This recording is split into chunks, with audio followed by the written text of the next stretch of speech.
Hello, hi there, and welcome. As you're watching this video, I can assume that either you or a close family friend or relative may be getting married soon. And so I guess I could say, congratulations are in order. A warm welcome from me, Carol Astbury, and I thank you for spending this time with me. I've spent the last 40 years involved in the wedding industry. I was appointed as a marriage celebrant in 1974, actually one of the first celebrants who was appointed in Australia. So you might be asking yourself right now, what is a celebrant? Because celebrants, of course, are not perhaps known in every country by this same name. In your country, for instance, you might call a celebrant an officiate, similar to a registrar, or perhaps a minister of a church or a priest, because we're the people who solemnize marriages.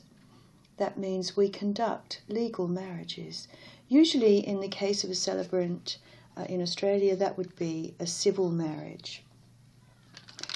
As you can imagine, over the years, I've spent a lot of time discussing with my couples many details about their hopes and dreams for the future, in the hope of providing them with a personally meaningful and deeply rewarding marriage ceremony.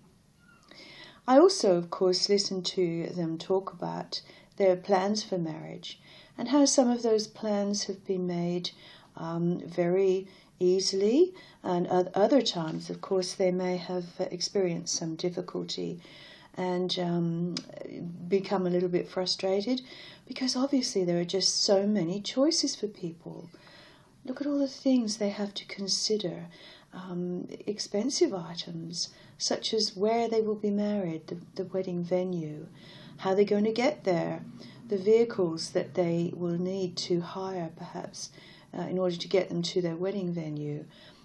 Just the wedding gown itself is an extremely expensive item and of course takes a lot of time to decide on the perfect gown.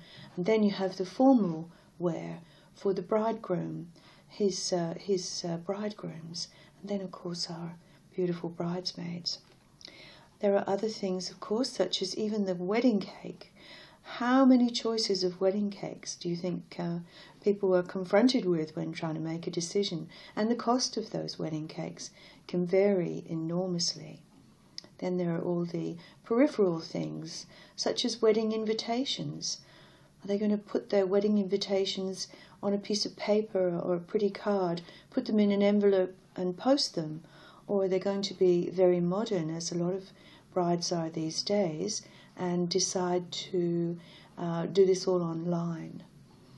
So there are many, many choices that people have to make, as you can imagine. Now, I've conducted nearly 4,000 marriages over my 40 years. I have to say that's been an enormous pleasure, and I've loved just about every single minute of it. I can't imagine a nicer job than being involved with people at this very special time of their lives. Of course, marriage is considered one of the three most important rites of passage. That is a significant time in a couple's lives when they make this decision to marry each other and spend the rest of their lives together in hopefully a long, happy and rewarding marriage. One of the other things, of course, couples are confronted with having to decide about is whether they're going to have a civil or a religious marriage ceremony. What their families will think about this, how this impacts on their decision as well. What's mum always dreamed of, her daughter walking down the aisle on dad's arm wearing a beautiful long white wedding dress, or whether the couple have decided to escape to somewhere like a beautiful remote beach with their toes buried in the warm sand at the water's edge. In Australia, we have a lot of choices for couples. Their freedom of choice when it comes to time, date, and venue is incredible.